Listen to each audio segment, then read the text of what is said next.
Hey, hey! So, welcome to the very first Q&A session on this channel. Well, I asked you to give me some questions so I can answer them, and I was hoping I would get like 10 or 20 questions because I never did this before. It was an experiment and I didn't know what to expect. Now we have 115 questions. What are you guys doing? So we will go through all of them. I don't know, but I will try my best. And otherwise, we'll have the rest of the questions for another time. Thank you very much for everyone who sent in their questions. And this is the very first one. I haven't read them before, so this will be as spontaneous as possible. Would it be possible to do a room tour showing off your media collection and other things we don't normally see in your videos? Oh, so you mean like the movies in the background and the music collection? Yes, that would be possible. Not right now, but I'll keep that in mind. A very good suggestion. What is your favorite Agneta English solo album, and do you have a favorite song of hers? Would be the final 3 albums in English. I Stand Alone, My Coloring Book, and A. And to name 2 of my favorite songs of Agneta's English songs would be Maybe It Was Magic and I Was a Flower. The Frida fans wrote, Hello Bobby's brother, what's the first ABBA song you remember hearing and how old were you at the time? Oh, that's a very good question. The first ABBA song you remember hearing. I can give you the feeling I had before I reveal the name of the song. And that feeling was, I was listening to this song and the feeling was a pure ecstasy of joy. Such a thrill to listen to that song, the sound, the composition, the vocals, how it started, like that glissando of a piano rolling off, the song kicking in with the chorus. That song was Dancing Queen. That's the song I remember hearing for the first time. It might not have been the very first song I ever heard of ABBA, but it's the one I remember. And I was probably 11 years old. Can you do a video on the filming locations for the Under Attack video? Yes, that's a very good suggestion. It was filmed in a warehouse in the southern part of Stockholm. However, they reconstructed the whole area, and the wonderful guy from the Ruffum website was there many years ago and put some photos of the locations, took some photos of the location, but I'm not quite sure if the warehouse itself still exists. It's possible that it was demolished and that there are other buildings there, but we have to check it out. But in case it's not there anymore, we are very happy and very lucky that Raphael from Ruffum.com was there many years ago. I live in the Midwestern United States. Is there any way I could get something autographed by ABBA? I have been a fan since 1978. Wow. Yes, there is a way. You either can travel to Stockholm to Mono Music and if you're lucky have the chance to meet Benny there. However, it would be probably more convenient if you're in the United States and in any way to send something to Mono Music. Just Google the address. But I also would like people to let us know if I cannot answer something 100% or if anyone has more suggestions. Please feel free to let us know in the comments below. And in this case, I'm not quite sure how it worked out, but I do know that some people did send in something to the Mono Music Studios and asking for autographs, probably with an envelope with to return back the item or whatever you want to have signed. And mostly it's Benny, Björn and Frida who you will receive a signature back from. Sometimes Agneta maybe. Not any longer, but I think in the last few years she did it again sometimes. So that's probably the best way to get something autographed by ABBA. Send it to Mono Music.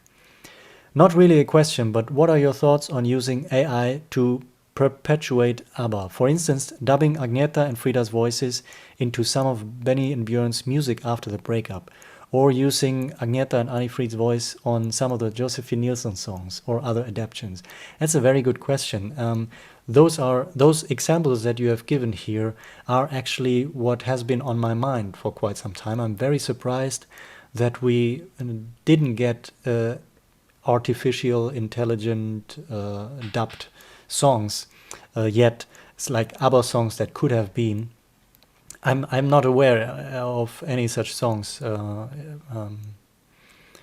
So it's not really a question, but what are your thoughts on using AI to? Well, it can be interesting. Let me put it this way. It can be interesting just to have something. Otherwise, it's in our imagination. And in the case of using AI for it, we just have something for it. I'm not really listening to AI created songs, but there can be quite interesting efforts, and there are already quite some interesting efforts. But I don't think they have done something like that with ABBA yet, and maybe Björn is the reason. And by the way, if I should answer some of the questions very quickly, or it depends on the question itself sometimes, then it can be like yes or no or this and that.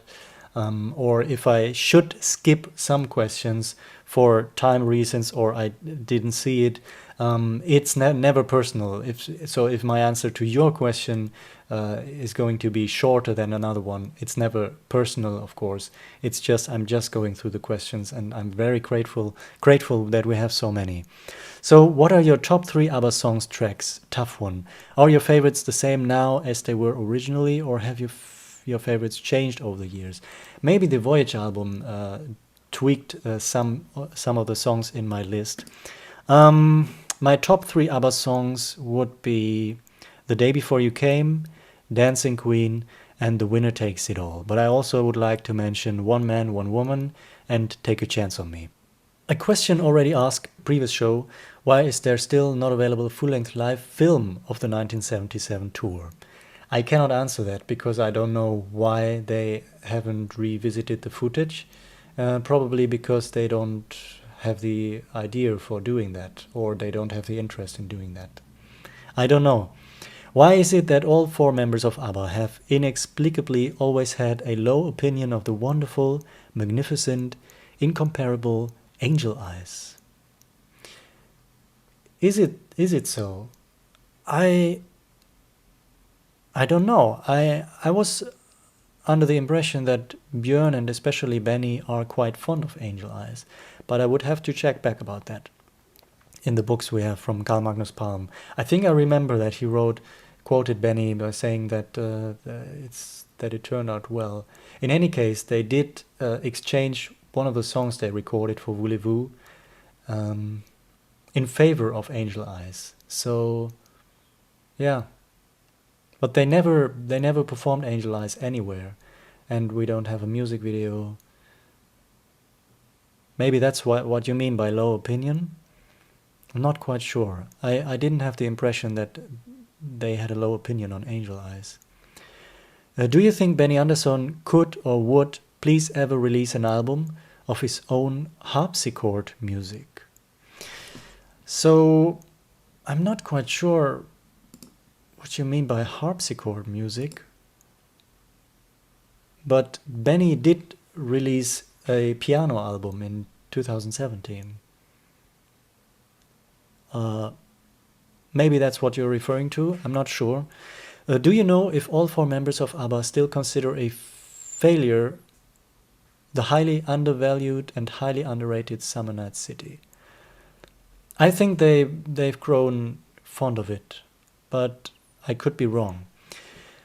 Cristiano wrote, do you happen to know if any other ABBA member, apart from Agneta, is aware of your channel? And if yes, are you aware if they have expressed any comments on your contribution? No, I don't know if they are aware of the channel.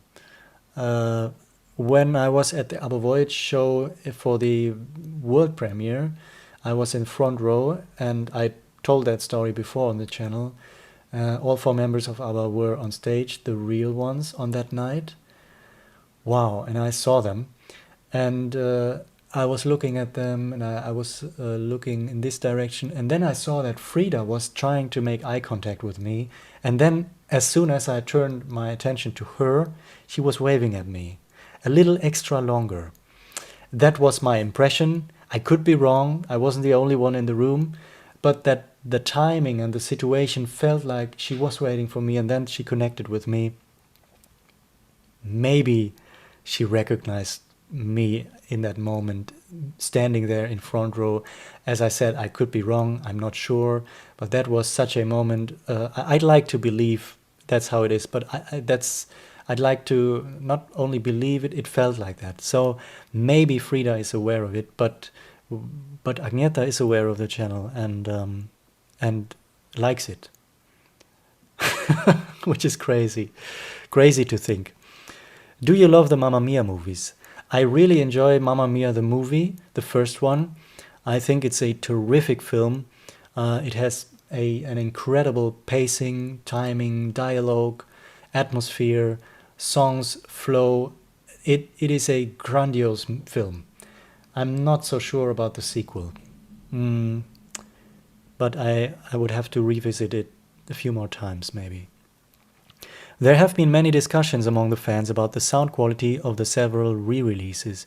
Many fans hope for a careful mastering in the future, using the original master tapes for each album. Do we know if Benny and Björn own them? The master tapes? I would think that the master tapes are stored away in the archive with Universal. I'm not sure. I don't think Benny and Björn owns them, like physically. No, I don't think so. If that's what you mean. Hi Bobby, first question, have you ever met any ABBA member in person? Yes. If not, there is a possibility to meet Benny and ask for an autograph at his studio. I know that because I luckily met him this week. Wow, congratulations. That's amazing. Great that you met Benny just this week. Super cool. Second one, what is your favorite post ABBA musical project, album, song, or other musical piece created by one of ABBA members? That's a lot of pre or post. So when I think about the pre-period, before ABBA, I would think about Björn and Benny's Lycka album. I really enjoy that one.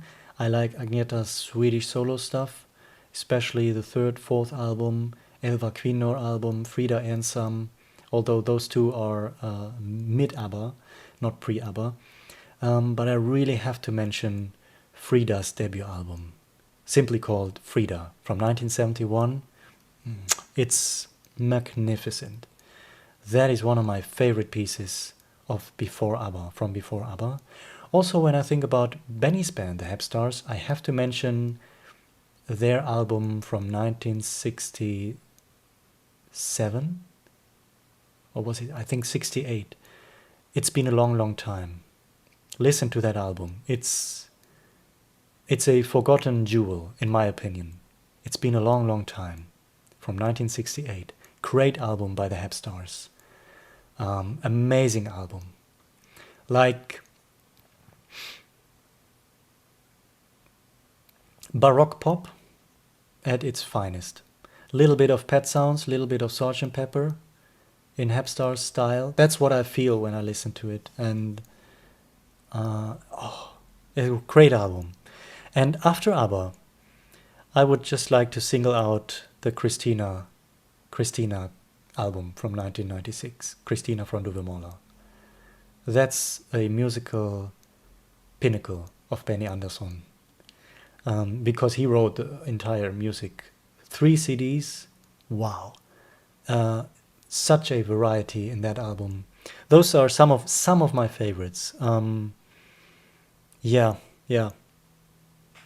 Hi Bobby, what is your favorite Agnetha solo album in Swedish language? Very great, because we had the English ones already. Big hug from San Luis, Argentina. Great, thank you and greetings back to Argentina. Swedish solo album from Agnetha. Favorite has to be the children's album. No, uh, Elva Kvinnor i ett hus from 1975. Jan Parrish asks, "Hi Bobby, apart from ABBA, which other bands do you like? Thank you." Oh, that's a very nice question. Also, I have to be sorry for not giving all your names, because YouTube is very strange. I have to click on the profile to see the real name or the other name that and some of the names are the nicknames are a little bit hard to read. So whenever I see like the Frida fan, or here in this case I think it's Jan Parrish. Yeah, I can name your names, but again, it's never personal if I don't mention the names.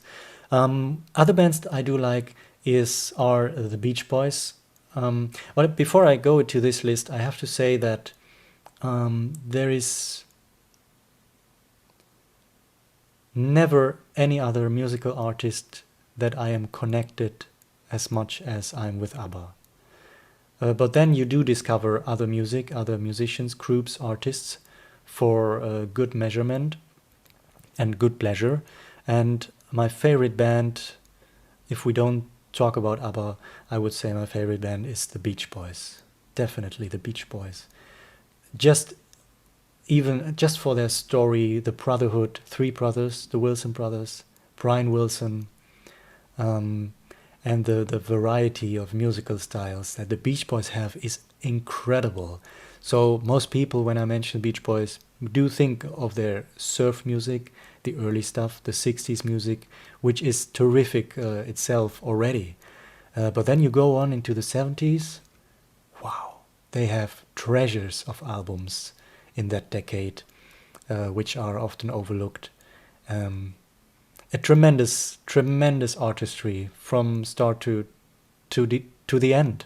To their reunion album in 2012, That's Why God Made the Radio, a terrific final album from the Beach Boys. So the Beach Boys are my favorite band apart from ABBA. And which other bands do you like? Also, I love Simon and Garfunkel, and I also really go deep into the solo stuff. Paul Simon, Art Garfunkel. Paul Simon is one of my favorite songwriters. Björn and Benny are, and then we have Brian Wilson, Paul Simon. I like the Beatles, but I really like their solo material as well, like Paul McCartney's solo, George Harrison, Paul McCartney and Wings, which is another band. And if we talk about artists, solo artists, not bands, from time to time I listen to Michael Jackson, to David Bowie. Another group I'd like to listen to every now and then is Boney M. Their album Night Flight to Venus from 1978 is one of my favorite pop albums. I think it's one of the finest pop albums, Night Flight to Venus. I also like music from Ravi Shankar from India. I like Wendy Carlos, the electronic pioneer. And sometimes I listen to classical music as well. For instance, to someone who is not... Often you get names like Beethoven, which is terrific, but then I would say Tchaikovsky is very, very, very interesting to listen to. My question: why is your channel named after a song from ABBA, Me and Bobby's brother? Are you connected with the group in some personal way? Thanks for your answer. I love your enthusiasm towards ABBA, my beloved Heartbreakers since the 70s. Oh, Heartbreakers. Why is your channel named after a song from ABBA? The question has to be, why did ABBA name their song after my channel? I have to think about that. Are you connected with a group in some personal way? Yes, Benny is my son. No, I guess you mean in like a family way. I'm not connected with a group in any way. I'm not related to the group members. How sad. Yeah, it's sad to say that. Alexio Verdo wrote, "Oh, that's fascinating to get to know you even better, our friend. As far as I'm aware, and if my memory serves me well, you've met both Benny and Björn in past times. How did you like them? Which other member would you feel more comfortable to interview in case you were given this opportunity?" Yes, I met Benny and Björn individually. I met Björn a few times, but I met Benny quite often as a fan. And how did you like them? Meeting Björn and Benny. I can highly recommend it. Meeting them. Which ABBA member would you feel more comfortable to interview in case you were given this opportunity? I'll take any of them. I think I'll be comfortable. Bobby, hi. My question is, do you think you will visit ABBA Voyage again to see the new songs? Yes. Do you think the show will ever get a Blu-ray release with extras, and where do you think the show will move to? I don't think there will be a Blu-ray release with extras. The show will move to America, Europe, or Asia, or Australia. Thank you. You have given the answers. Those are the countries that were in discussion before. I would think that it it is already in Europe, kind of, in London at least, which is close to Europe. And America or Asia would be probably where it might be heading next. Or heading simultaneously. It doesn't mean that it has to close in London. Do you think that the cooperation between Oceanbird and ABBA Voyage might lead to an ABBA Voyage world tour from port to port? Have you picked up any such indication?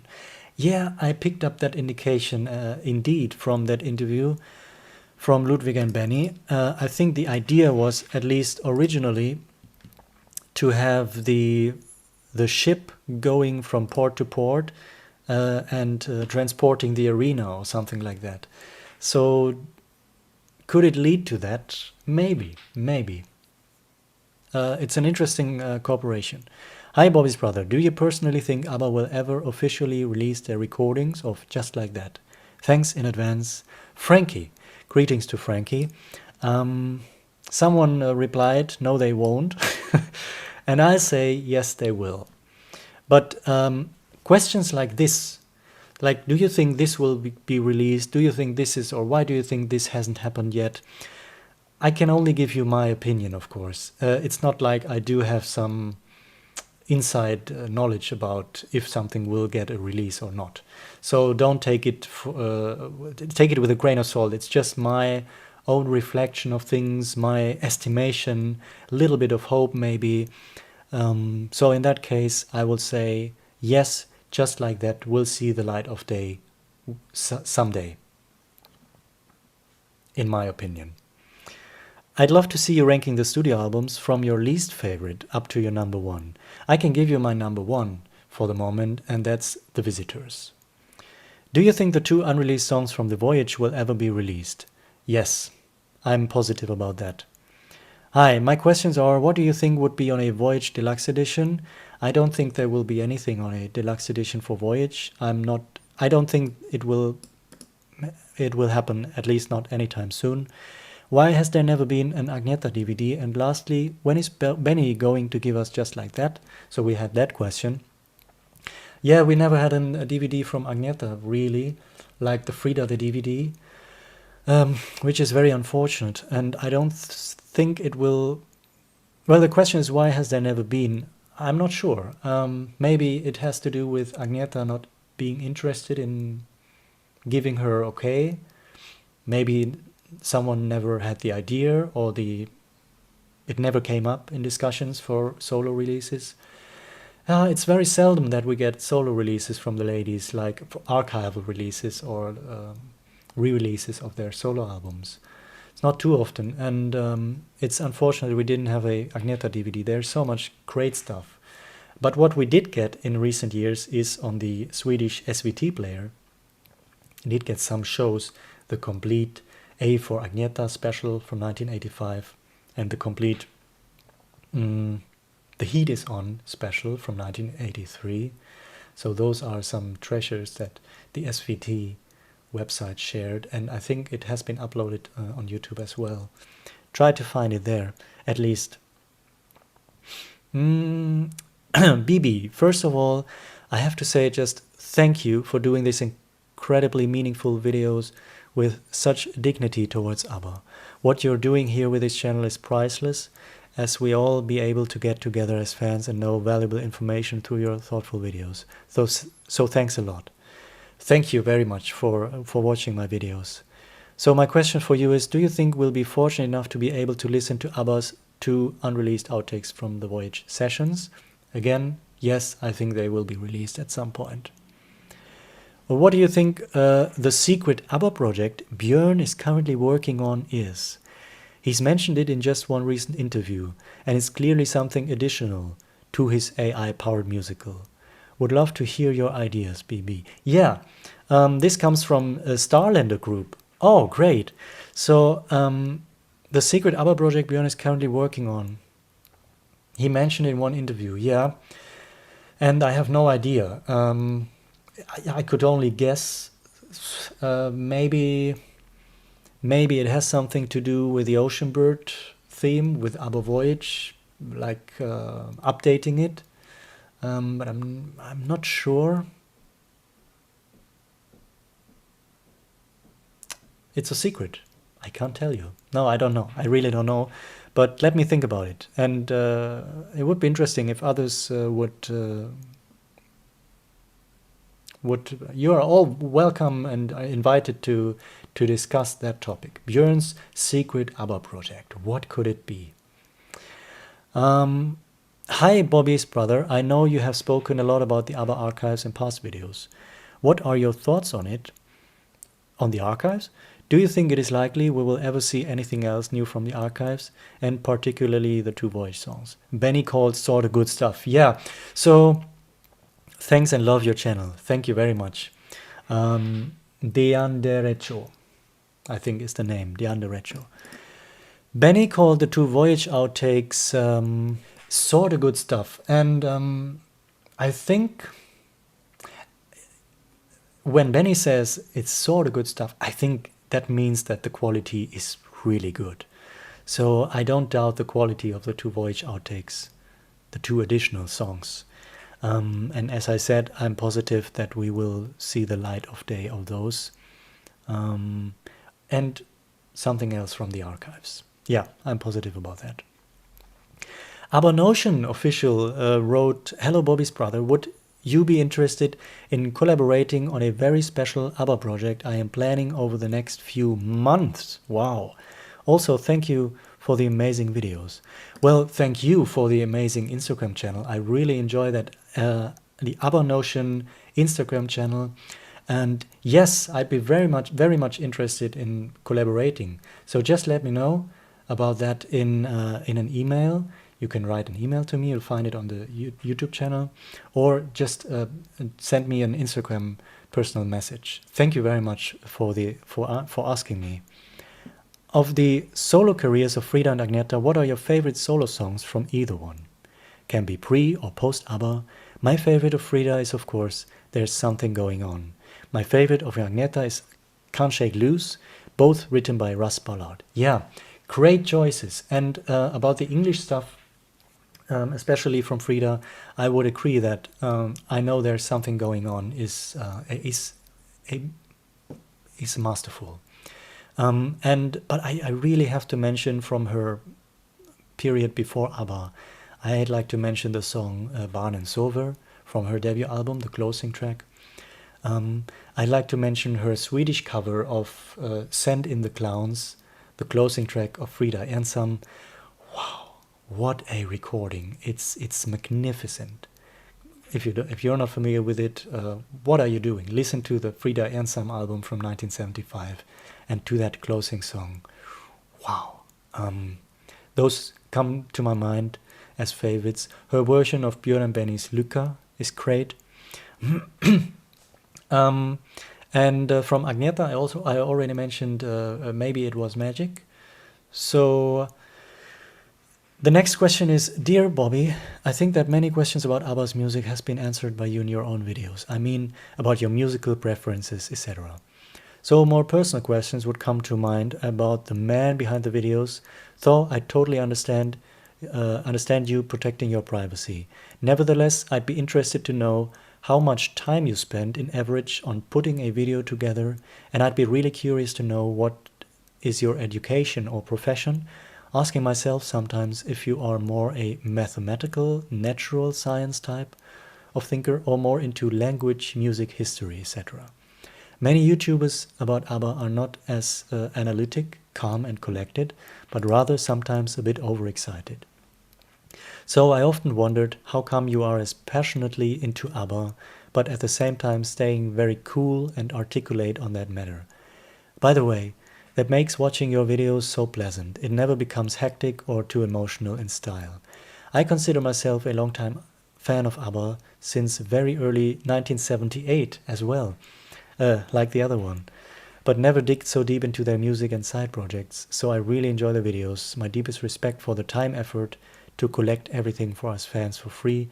Very much appreciated. I would never miss one of your videos, because in all of them is a small revelation for me to find, where I think I never heard of that, or I never noticed, or how did you find out that one? Keep on going. Oh, thank you so much for that very thoughtful comment and the very positive feedback. Therese BN, I'm familiar with your name. I hope I pronounce it correctly. Thank you very much. And now I'm just looking for the questions. I'd be interested in how much time you spend in average on putting a video together. So that is very, very time consuming. So there are videos that I'm literally sitting here for 12 hours non-stop working on them, and then forgot to eat or eat quickly and go on continue, and then the next day I will continue to work on that video. Some videos are very time consuming.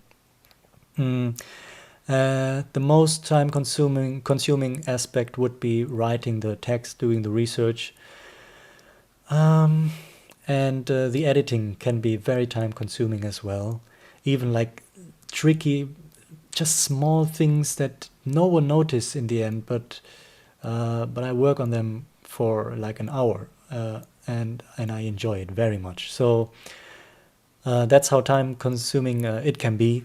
And I'd be really curious to know what's your education or profession. So I was working with elderly people, and I also did studies in art history and film science, and in English language as well. And there's a third question about you wondering, would I be a more mathematical, natural science type, or more into language, music, history? It's interesting. I wouldn't know. Maybe a little bit of both. Like, very often I think quite mathematical. I tend to think rhythmically. Maybe that also flows into the art of editing. So like when I do editing, I do that instinctively. So yeah, I hope I got to all of your questions. Thank you very much again for this very, very nice comment. Michael Rochester wrote, I hate to get into hypothesis, but do you think that if ABBA regularly toured in the United States starting in 1974, do you think that they would have been huge, or would they have just been the same in popularity? By the way, despite what negative music historians have said, ABBA had 15 top 40 hits in the United States, which is very impressive. Yeah. despite the fact English was their second language. Not only that, but despite the fact that they were this band from Sweden. It's very impressive. And hypothetical questions are, yeah, someone replied to this already and said if they toured more often, they probably wouldn't have been able to create as much music as they did. That's a very good point.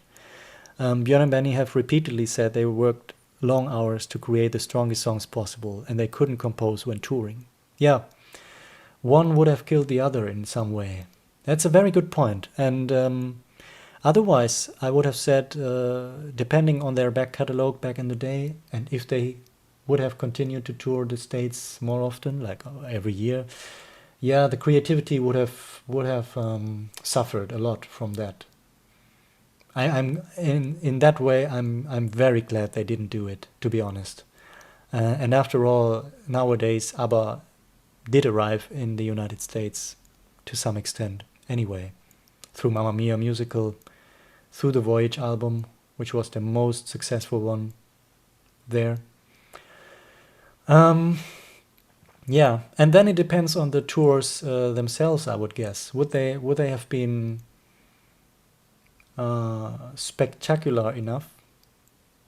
I've never been on an original ABBA concert tour, for obvious reasons. I wasn't born, so I would guess they were spectacular. Yeah, a good hypothetical question. Is it true that ABBA's album Voyage is available in Dolby Atmos? Yes. And when will the other ABBA albums to be released in Dolby Atmos? I think the plan was to release ABBA Gold in Dolby Atmos. I read that all albums were to be worked on into Dolby Atmos format. So what Dolby Atmos is, it means that the original master tapes are going to be mixed into the Dolby Atmos, into several speakers surrounding you, basically into surround sound, but also like speakers above you. That's in simple words Dolby Atmos, and they are working on it.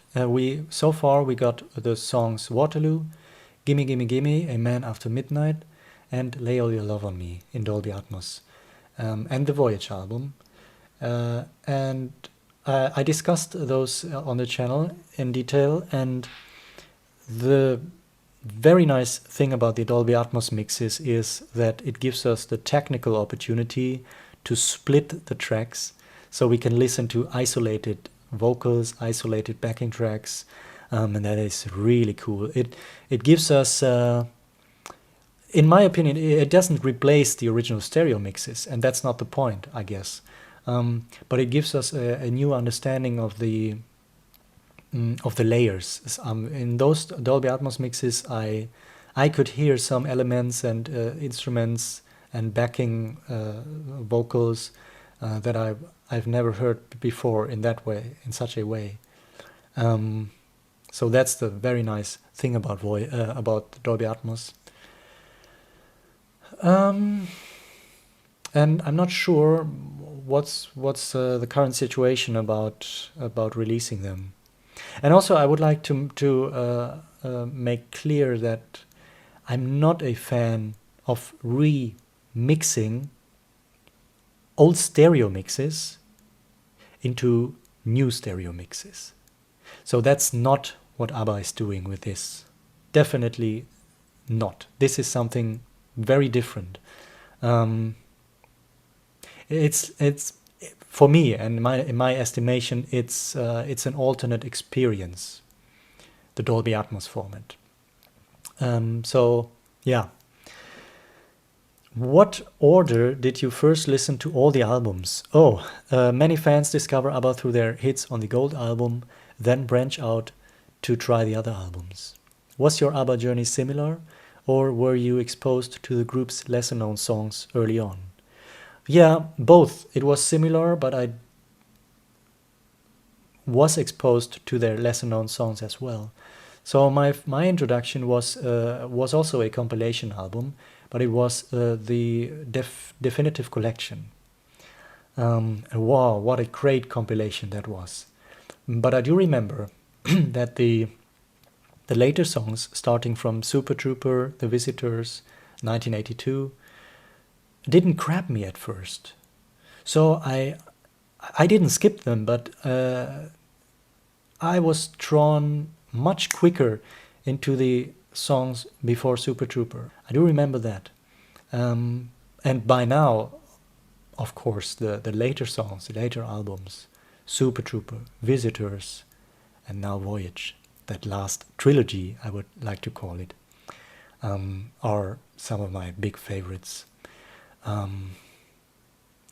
So it took some time to get to be to connect with songs like The Day Before You Came or even Lay All Your Love on Me.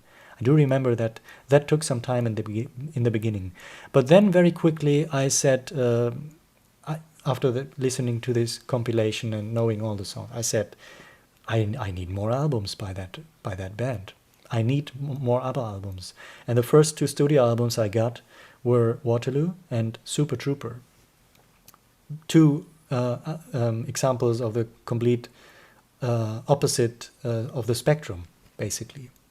The second album and the second to last by that point in time. And boy, was it great to discover those, how do you call it, lesser known songs. Yeah, like Sitting in the Palm Tree, My Mama Said, Dance While the Music Still Goes On, What About Livingston, or from the Super Trooper album, songs like Me and I, The Piper, like discovering those songs that are lesser known, that were not on that compilation, that were not singles, that no one knew. I was so proud of those early, of those lesser known songs, that I showed it to my family and said, listen to this. Wow, that and they said, yeah, they are great, you know. So it was a beautiful introduction into the vast array of ABBA's music. If you could have a real conversation with Frida and Agneta together, what would you like to discuss with them? Oh, together. Frida and Agneta together. That's very seldom, generally speaking. And together, I would like to talk to them about whatever they would like to talk about, of course, but also really about the Voyage project, about filming the stuff for the concert for like 5 weeks, like how their days were and where they were staying and stuff like that. I would be very interested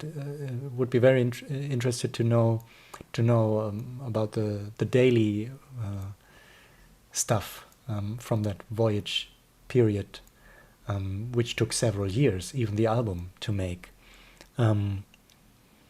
And certainly I would like to discuss their solo material as well with them. Even like if I would be interviewing Frida and Agneta together, I would like to ask them if they are what albums from the other ones they are aware of, which solo albums from Agneta has Frida listened to, and the other way around. Stuff like that, maybe. About, yeah, I would really be interested in their input into the studio work with ABBA back in the day, even also now with Voyage, also maybe in comparison. And again, like to talk about their solo works, because they did tremendous stuff solo. Agneta as well as Frida. And yeah, it would be also very interesting to ask them about in context with Voyage, like about the future, about more music with ABBA. Now that I have Frida and Agneta with me in an interview, not with Björn and Benny with them, let us know, what do you think about it? Stuff like that, probably. But That would be something, wouldn't it? Hello, will there be ABBA Voyage in Munich? What do you think? So, Munich in Germany, I wouldn't think so because London is quite close to Germany. So I don't think ABBA Voyage will come to Munich. Actually, I have no question. Just continue the way you do. How long will you go on with this channel? So you do have a question. All right. How long will you go on with this channel? I like to think like for maybe 65 more years.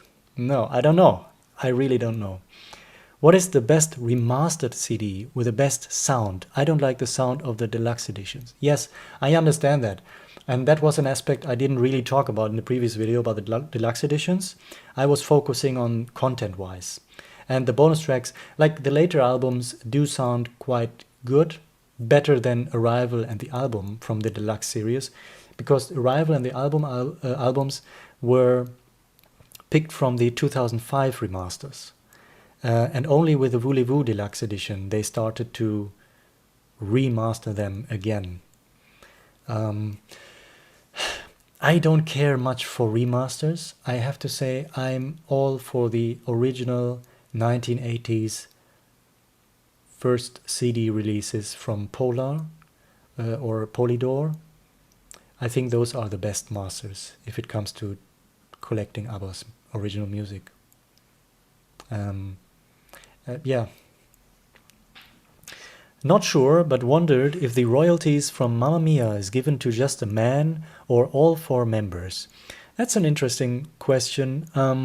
Robert, I don't know, to be honest. I would think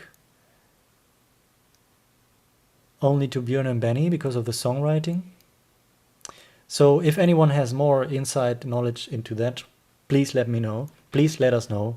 I cannot guarantee to answer that correctly, so I don't know. I just have to say I don't know. This is about One Man, One Woman, the live performance from Canada in 1979. ABBA performed One Man, One Woman once in concert and then dropped it from the set list.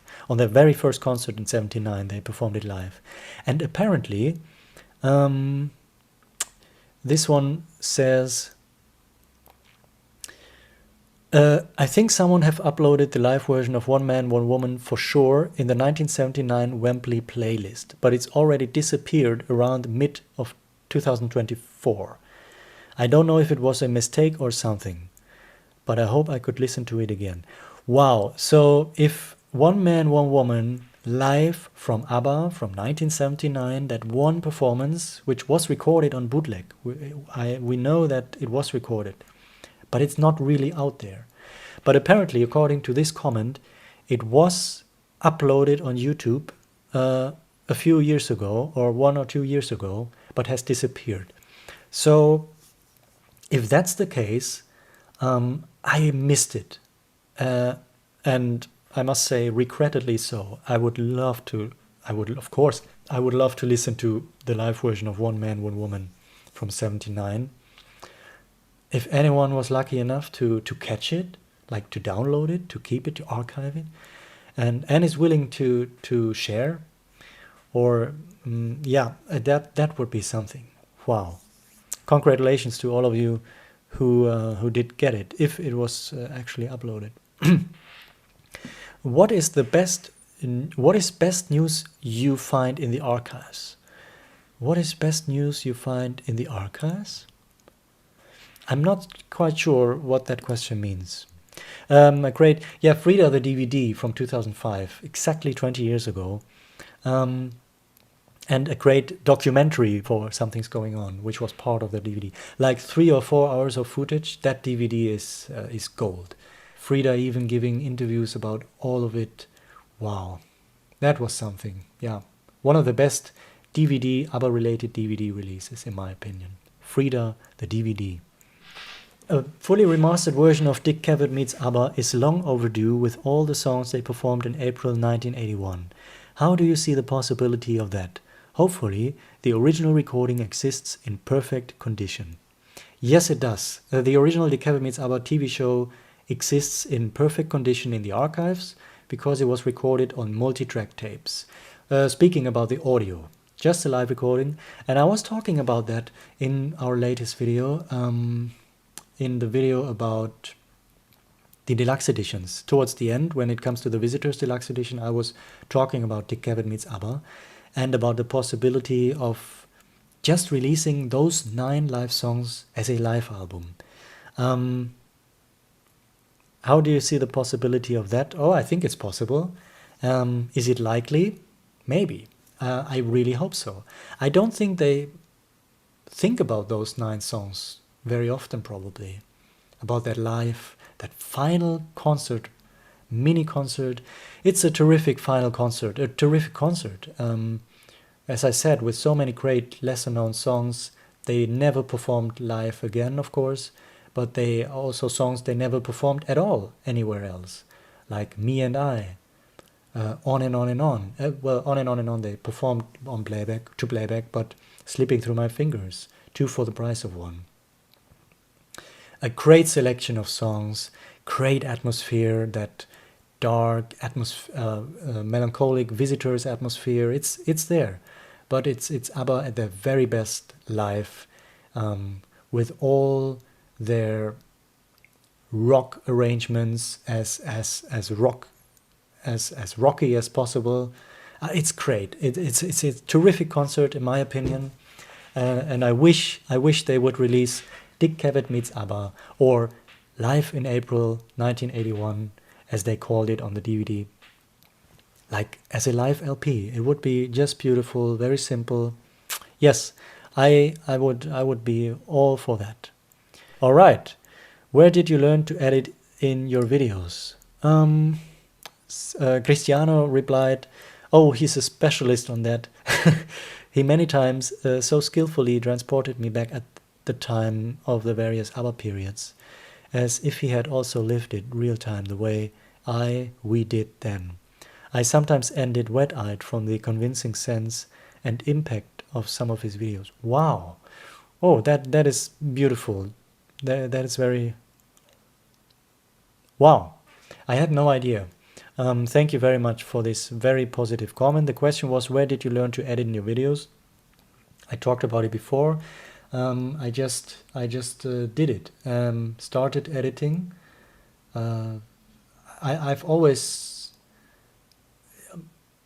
if there's one thing that I can say I'm good at, I would say it's editing. I'm really good at, and I think so. If I can be as honest as that. But to read the feedback like this is, yeah, great. I had no idea. So I'm very happy that it comes across like that. Thank you so much. Yeah, and it's just self-taught. So I just do it instinctively, and apparently it works. Hey Bobby's brother, I really enjoy watching your videos. I really appreciate the work behind every video. Share us your favorite memory related to ABBA. Maybe an event, a song, a meeting with other fans. Well, there's no question that I have to mention the... I mean, like being so lucky to stand there, front row, and to see all 4 members of ABBA on stage at the world premiere of ABBA Voyage. Does it ever get better than this? Wow, that was tremendous. Tremendous. That's my favorite memory related to ABBA. There. I just shared it. But I shared it before. But that's it. I think couldn't get better than that. I remember the concert was over. If you haven't seen it and you don't want spoilers, well, I think it's out there. After the concert, you do see the members of ABBA like they are today coming out taking a bow. That was pre-recorded. And I was aware of that it was part of the concert, part of the film. But then when everything was over on that day of the big world premiere, we knew that the 4 members were there. And I was front row, and I saw Benny standing in the corner, getting ready. Because we didn't know, would they go on stage afterwards, in person, live, to bow, to thank us once again? We didn't know that. So we were just standing there, the concert was over, everything was dark. And then I saw Benny at that corner. And then to realize ABBA is about to come on stage, all 4 members, one by one, together, like in the next few seconds.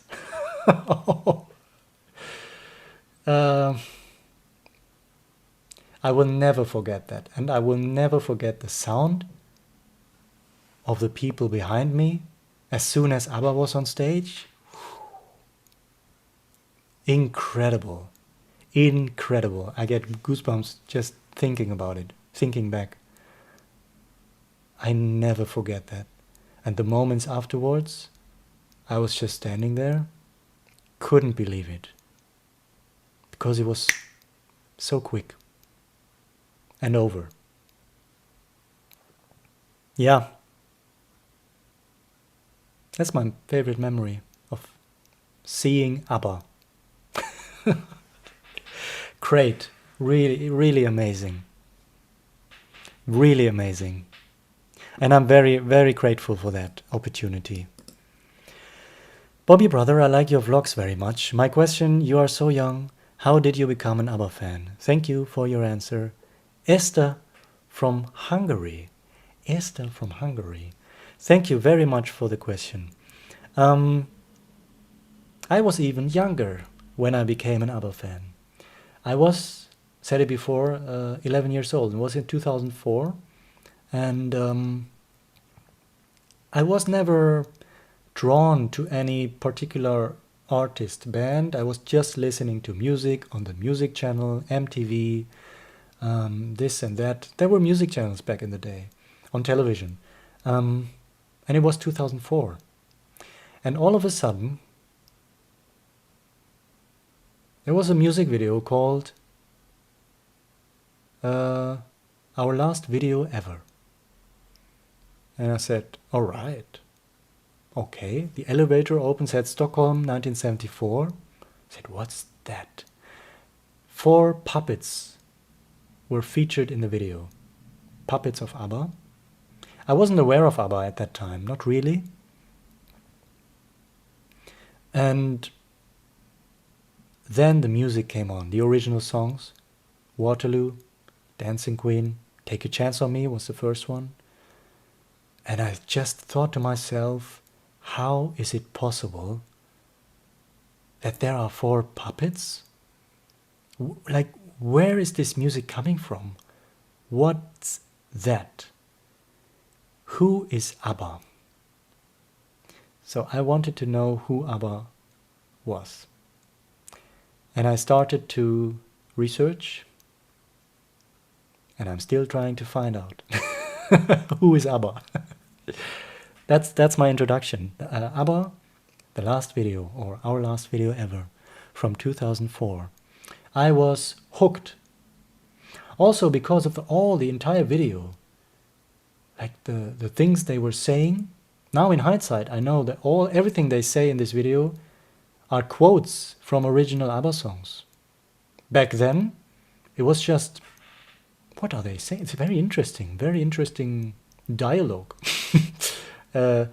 And the fact that it said, like, the elevator opens at Stockholm 1974, I realized this must be something historic or something important. There must be more to this. And that was my introduction. Crazy to think that it was those 4 puppets. It means everything to me. Last video ever. And then it turned out It wasn't their last video ever. But it took 20 years. For me. For others, it took 40 years. Can you believe it? Great, great, great. Ha! Have you met any of ABBA? Yes. You have a very good ABBA channel. Thank you so much. What's your favorite ABBA song and favorite solo songs from the girls in ABBA? Keep up with the good work. Lots of love from Norway. All right. Your favorite ABBA song is The Day Before You Came. Favorite solo songs from the girls in ABBA is I Know There's Something Going On, and Maybe It Was Magic. Is the ABBA tour ever coming to the USA? I would love to see the Voyage tour. Yeah, it's possible that they built an arena in the United States. It's possible, and they talked about the possibility of it. Have you heard the recently released demo of the Frida song One Little Lie? It is performed and written by Kirsty McCall. Kirsty was a co-writer and performed backing vocals on Frida's album Shine. If you have never listened to Kirsty's albums, you would probably love them. Very much inspired by great pop like the Beach Boys and ABBA. Oh, great! I have to listen to Christie's albums. She released like a box set, anthology box set recently, which you are basically referring to, because that box set does include the One Little Lie demo. That she wrote that song and she recorded the demo for Frida, and that demo is on that box set anthology by Kirsty McCall. And I remember reading comments from fans of Kirsty McCall, very positive, enthusiastic, and saying stuff like her albums are true gems. So thank you for that suggestion. And yes, I did listen to the demo, of course, to One Little Lie, to the original demo that Kirsty McCall recorded for Frida, and I really like it. I listened to it, I collected it, of course I did.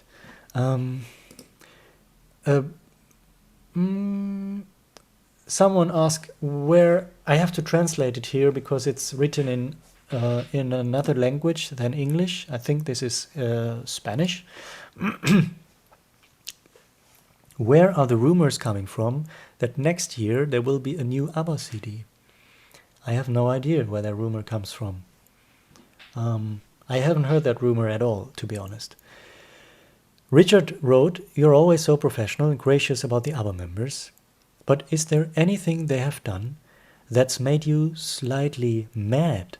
Such as Benny declaring there are a couple of quite good unreleased tracks from Voyage, when he has no intention of ever releasing them, and could have just kept quiet about their existence. Also, if you could choose any ABBA track to be released in its earlier, more demo-like version, which would you choose? Mine would be Summer Night City, just because there are so many different mixes in the vaults, and I'd like to hear what the issue was with the earlier ones." Yeah, great question.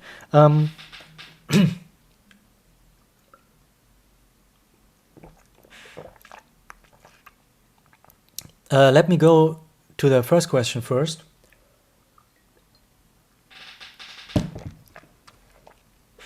Thank you for your patience. Is there anything some of the members of ABBA ever made that made you slightly mad? And there's a good example. I know what you mean. Benny declaring, we have two Voyage songs. They are quite good. And then he just kept quiet about their existence. I know what you mean. I know the feeling. I wouldn't call it being mad. No, it might be maybe slightly irritating or just sometimes baffling. Why would you mention it if you know you're... I'm not sure. I don't know what the background is about that, about this specific example. But I would know. There was never any point in time when I was mad. I wouldn't call it mad. Like I said, maybe a little bit perplexed. Why this and that? But it's just the way it is. And sometimes you just have to go with the flow. That's how it is. There's no no point in being mad. I'm speaking for in my opinion. I'm not. If anyone is mad at anyone, I don't care. It's all up to you.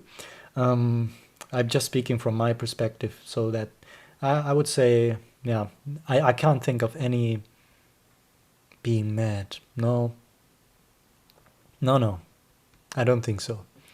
And the question about the ABBA, if you could choose any ABBA tracks to be released in its earlier, more demo-like version, which would you choose?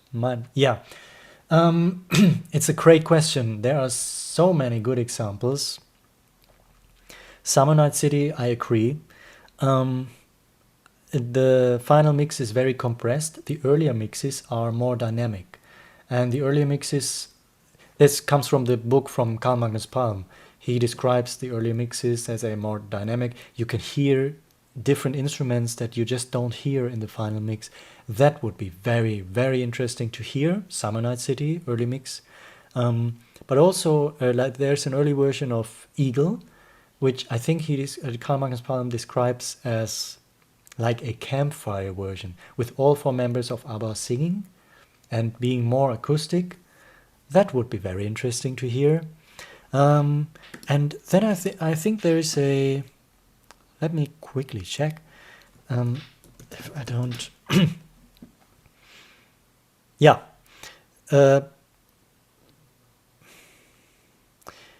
is an early mix of Me and I think there are so many early mixes of ABBA songs that are, according to the descriptions by Carl Magnus Palm, that must be so fascinating to hear.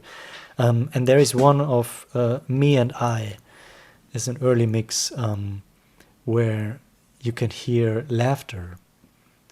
And apparently that laughter sounds very much like Michael Tretow. He's giggling through the song here and there. I think it's even known, it's never released, of course, but it's known as the Me and I, the laughter version.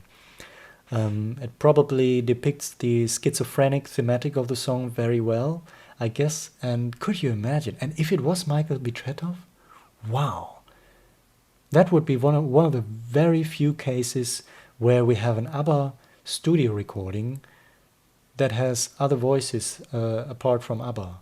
Michael B. Tretow, if he's the one laughing. But anyway, that's one of the versions. Eagle, Summer Night City. Yeah, if we speak about earlier, more demo-like versions, early, like even from the earlier years, Bang a Boomerang, the early full version. It was an alternate recording. Then they changed it, changed the arrangement, changed some of the melodies. The early full version of Dancing Queen is quite obvious. Very often they truncated the songs. They shortened them to make it into the final version. So in many cases the early versions are longer, just longer here and there, which is interesting in and of itself already. And then there is I would also be very curious about that first version of The Winner Takes It All, which was sung by Björn in French lyrics, French dummy lyrics probably. They vetoed the release of that demo version. Wanted to release it in 1994, but Benny felt that it would embarrass the song. And once again, I think the contrary is the case, especially in an early version like that. The Winner Takes It All, sang by Björn with French lyrics. It's a fascinating example of how it started and what kind of a masterful song we got at the end. The Winner Takes It All by ABBA. Agnieszka's vocal performance, the lyrics. So early versions, early songs, demos like that would always be very, very fascinating to hear for me. Hi BB, thanks for this opportunity for us fans to question you in this way. To question me, all right. I have read many of the chats below, and you will see there is a large variation in the questions, which is good to see. Yeah, so all the questions so far that probably most of you people really went through the questions and tried to not put duplicates in it. I really enjoy that. I really enjoy all the questions so far. It's great, and it's wonderful. Do you think that someone will possibly use AI to create a false ABBA version of Just Like That and try to pass it off as genuine? And as I've discussed before, that fans should just accept that ABBA may never release Just Like That, as Benny has mentioned on many occasions in the past.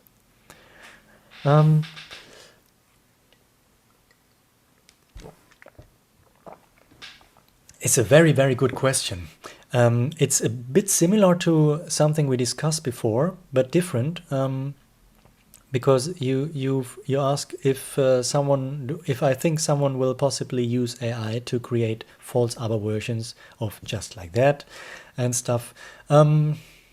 Yeah, like I said before, I wonder why it actually hasn't happened yet. As far as I know, it hasn't. It's just a gimmick probably for the time being. Interesting gimmick. Yeah, I'm sure sooner or later we will probably hear something like this. And do I think that fans should just accept that ABBA may never release Just Like That? No, I don't think that fans should just accept it, because I don't think anything about that, to be honest. I don't criticize people for it. No. I mean, everyone. No, I really, I think I don't have really an opinion on what others should do or should think or feel or say. It's all up to them. And like, who would I be to criticize that, as long as it's not harmful or something? I don't see anything. No, I don't think I will. I couldn't care less if fans accept it or not. That's just the way it is. And we will see what will be. Thank you for what you do. I enjoy all your postings. Here's my question to you. What ABBA song is the most emotional for you? For example, tears of joy, or chills up and down your spine, or just pure elation? Tuck. That is a very nice question. Because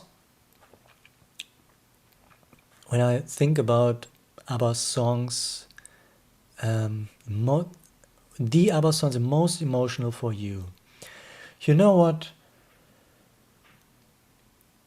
It was actually just this week. Yeah, I can link this question to something which happened to me very recently, and which doesn't happen too often, but it happened just a few days ago. And I was listening to ABBA the album, and suddenly Take a Chance on Me is on, and I stopped doing everything I was doing, and I was blown away. Like, you know, you know these songs for years, you're so familiar with it, and all of a sudden it just hits you, and you sit. It's just a moment in time. I don't know what it is, but then this song comes on. In this case, Take a Chance on Me, and I was, you know what I had. I hope it doesn't sound like a cliche, and it's true what I say. I got teary eyes from Take a Chance on Me this week. And as I said, it doesn't happen very often, because you are familiar with the songs, but every now and then, and in this case, and then it reminded me later about like what Frida always says about Dancing Queen, about her story with hearing the backing track for the first time and having tears in her eyes. It's a little bit funny, but now it happened to me with Take a Chance on Me. It was, like you wrote, pure elation. It was pure joy. Such a joy that it brings tears to your eyes. Like everything on that song felt so perfect. Sublime, the rhythm, the opening in a cappella, the lyrics, the melodies, all the flow of the whole song, from this melody to the other one, to the bridge, to the verse, back the backing vocals by Björn, everything, how it flows together, that it hit me just this week. So what ABBA song is the most emotional for you? Just as recently as this week, it would have been Take a Chance on Me. And there was another example many years ago with the song If It Wasn't for the Nights. But different. It was, this upbeat song, very happy song. And on that day, many years ago, suddenly, somehow, I listened to the lyrics. My attention was on the lyrics. And I think I started to cry as well. If It Wasn't for the Nights. That's a song I remember that one day hitting me and becoming very emotional. And other than that, I would say my favorite song, As It Is, The Day Before You Came, is a very emotional song. And just thinking about it, one of the most emotional ABBA songs, Don't Shut Me Down. Definitely one of the top most emotional ABBA songs for me, always. When that song starts, when I want to listen to Voyage, to the album, or just the song, Don't Shut Me Down, and I'm sitting, like for example, sitting here, listening to Don't Shut Me Down, the song starts, begins, it goes on and on and on and on. I don't continue sitting here. I'm there, over there, or somewhere, jumping with joy, dancing. Don't Shut Me Down is... Don't Shut Me Down is a masterpiece for me. And it's one of my top favorite ABBA songs, top favorite emotional songs. Yeah, without any question. Yeah, I hope I answered that question. Hi there, long-time fan, but I don't think I've commented before. I'm looking forward to the Q&A. Well, thank you very much. My question would be, what do you think of Just Like That? And is it your favorite unreleased ABBA song? Or is there another unreleased song, leaked or not, you would love to be released? That's very interesting. Because it's also very hard to answer. Is it your favorite unreleased ABBA song? Or is there another unreleased song you would... Because they are unreleased, so I wouldn't know. And Just Like That is one of the very few ones that got leaked, is out on bootlegs, which also, in my opinion, should make it easier to say, all right, it's already out there on bootlegs in inferior quality, let's make it official, here's a good quality version of it, in my opinion, but I don't criticize Annie's decision not wanting to release it. What I think of Just Like That is, so like we have 3 versions, and only one of them, the final version, the sax version, is in the archives and is the final mix. And the other versions, the slow version and the na-na-na version, those 2 are work in progress, like unfinished. They were put on cassette tapes to be sent to the saxophonist to play with the song and to create ideas for it. But my favorite version of Just Like That is the very first one, the slow version. Oh, it's beautiful. And it's a beautiful song. That's my opinion on Just Like That. And is it your favorite unreleased ABBA song? I wouldn't know. I think it is a very strong song. And it feels good to know that I am backed by the opinion of Agneta, for example. She mentioned it's one of her favorites. So I'm not alone. I'm not crazy. It's a very good song, in my opinion.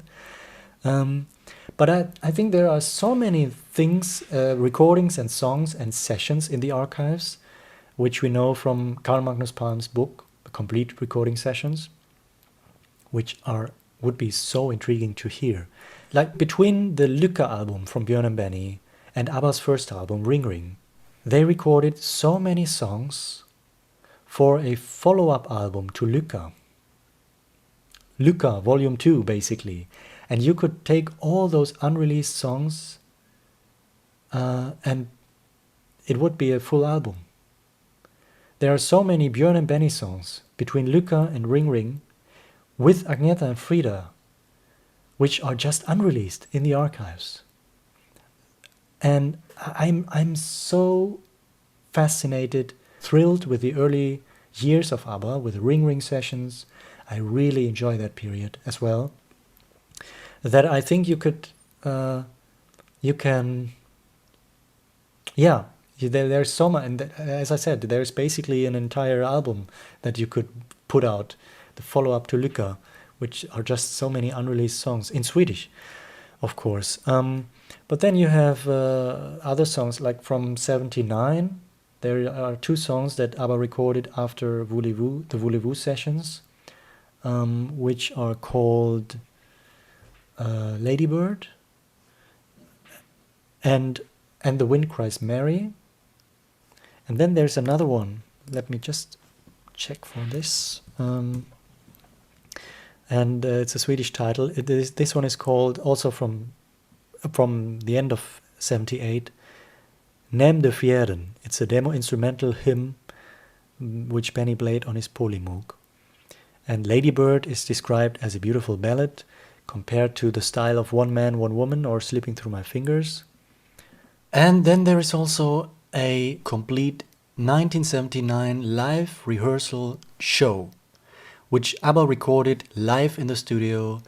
And this one is not only a live tour rehearsal for '79, this one has songs they never performed live again. For example, The King Has Lost His Crown, My Love, My Life, and even a version of One Man, One Woman. Can you imagine those songs live in the studio on that tour rehearsal tape? That would be incredible. But you never know if there is something else, somewhere else, stored away. So, a very hard question to answer, but I hope I got some examples. Hi Bobby, congratulations on your podcast. I have been an ABBA fan for about 50 years so far. I would like to know if they will record new songs in the future. I would appreciate your help on that. Regards from Lima, Peru.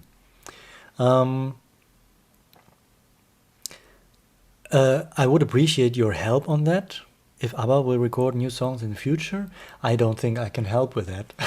It's all up to them. But I don't think that ABBA will record again. What is your favorite part of the ABBA Voyage concert? Mine is The Visitors, as it is one of my favorite songs from ABBA. Love from Denmark. Yeah, The Visitors, the whole beginning is just because being at the world premiere, I didn't know what to expect at all. Not to mention the songs, the set list, I had no idea. And the fact that they opened with The Visitors, oh, wow. Also, Benny's instrumental piece, Skålgång, The Visitors, the segue into Hole in Your Soul. I remember when Hole in Your Soul started, goosebumps on my whole, totally goosebumps. People were crazy. I remember someone to my left, when Hole in Your Soul started, The Visitors was finished and going into Hole in Your Soul. There was someone on my left. He was exploding of joy, and he started to run to this side where Svana Gisla, the producer, was sitting, and he bowed to her and he thanked her. This guy, he was so thrilled with that whole opening of ABBA Voyage, so ecstatic. That's probably one of my favorite memories. And also another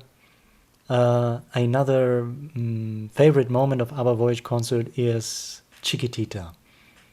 Yeah, I think Chiquitita is those emotions in the audience during that song, during the instrumental coda. Wow. You've got to see it. You've got to see it. And you've got to experience it.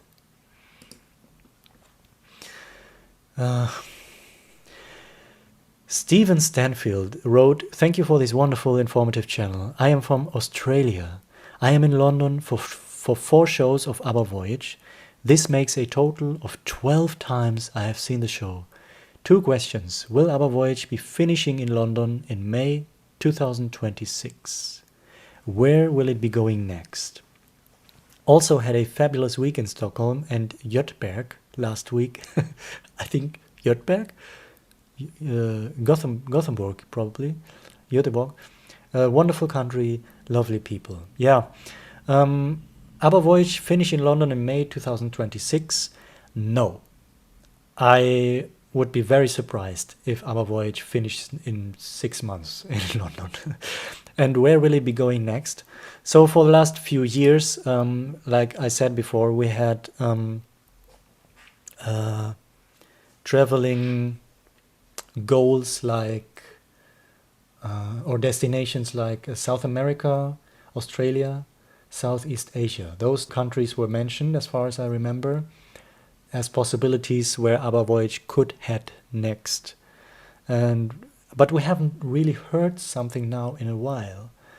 I don't know what that means, and we will see. But those were the countries that were mentioned. Hi, BB, this is my question to you. I know that ABBA did a song for Stig on his 50th birthday with Uvas Vitne. What is the translation of this and meaning? Thank you, BB. Regards, Anthony. Thank you, Anthony. Uvas Vitne means, like, it's the song lyrics are, as far as I know, quite tongue-in-cheek, and Uva is the birthplace of Stig Andersson, and Vitne means witness. So the witness of Uvas, or Uva's witness, you know, that's a tongue-in-cheek, but a play on words. But you can Google the lyrics for Uvas Vitne, and as well as an English translation for it. And isn't that a great song, Uvas Vitne by ABBA? Isn't that amazing? And you know why it's so amazing? Why it is such a strong composition? Because Björn and Benny did that on purpose.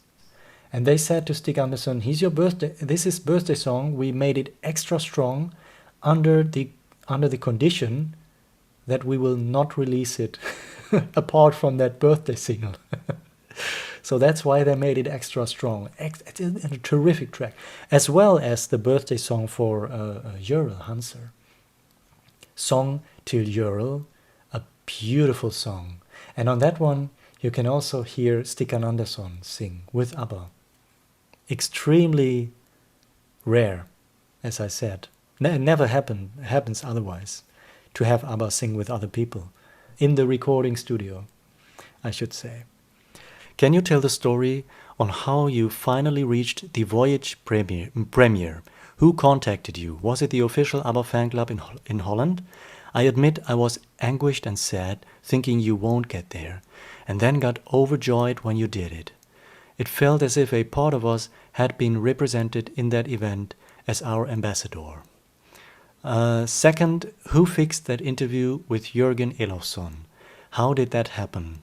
Was it you who made contact? Hugs. Cristiano, thank you very much for these very nice questions. The first one about the Voyage premiere, and basically, yeah, about the Voyage premiere, I was contacted for I was at both shows, both first official shows, the world premiere and the first show afterwards, the night after the first night, or how it was called, opening night, world premiere and the opening night. And I got invited by friends of mine, or in one case by someone who had been watching the channel and was just a fan of the channel. I didn't know him, and I was contacted and asked if I was interested in a ticket for the opening night. And in the other case, a friend of mine contacted me and asked if I was interested in a ticket for the world premiere. And in that case, that was organized by the official ABBA fan club in Holland. And that friend of mine happened to have one ticket left and was thinking about me. So that's how I got invited for the big world premiere and the opening night. And I mentioned their names before in all gratitude, and I think there's no fault in doing that again. Those were Rob and Volker, and they know that I am eternally grateful, and they are in my heart for this incredible gesture that they have done. Invited me for the 2 first nights of ABBA Voyage. Yeah, and the second one is, who fixed that interview with Jürgen Elofsson? How did that happen? Was it you who made contact? And once again, no, it wasn't me. I didn't do anything, basically. I was contacted by someone who was organizing all the promotional campaign, the promo aspects for the A+ album by Agneta. And yeah, and it just said if I would be interested in being part of an upcoming Agneta project, something like that. And so I didn't say no, obviously, and I was really curious about that one, and that's how it started. And then they revealed to me that if I was to be interested in interviewing Agneta's songwriter, producer for the album, Jürgen Elofsson. And they knew that I have never done an interview before, and I told them so. I told them I have no idea. I would be open to do it, but I have never done an interview before. So they put all that. They said, you can do it. You will come here and visit Jürgen Elofsson. And that's what I did. That was my very first interview ever. And yeah, I've never done it before. And it worked out, I guess. I think it worked out. I'm very happy with it and with the experience itself. But yeah, they put all their trust in me, just according to all of my videos and to the channel. Oh, it was a surreal day. I will never forget it. Traveling to Lidingö, it was a beautiful, sunny day. The weather was perfect. I was at that harbor, which is just across the street from Jürgen Elofsson's home studio, where we did the interview. And I was never there before, so I just traveled there early in the morning, arrived, didn't know what to expect, had no idea how it would go. And I was just relaxing at that harbor, with the sea, the white sea, the nature around me, and thinking about it. Like, in a few moments I will go over there and meet for the first time as well Agneta's friend and producer, Jürgen Elofsson. And those moments and the whole day, I will never forget. He was so gracious with his time. He was such a wonderful guy, Jürgen Elofsson. A beautiful day, one of my highlights. Those 2 episodes here, the Voyage premieres and that interview with Jürgen, those are my 2 highlights. Not only as part of this channel, this project here, but like in my life, really. Yeah. And like when I started the channel, it was, you have to think about that. This channel started with 0 subscribers, 0. No one was following this channel, and I just released one video. It was in May 2021 when Björn and Jörel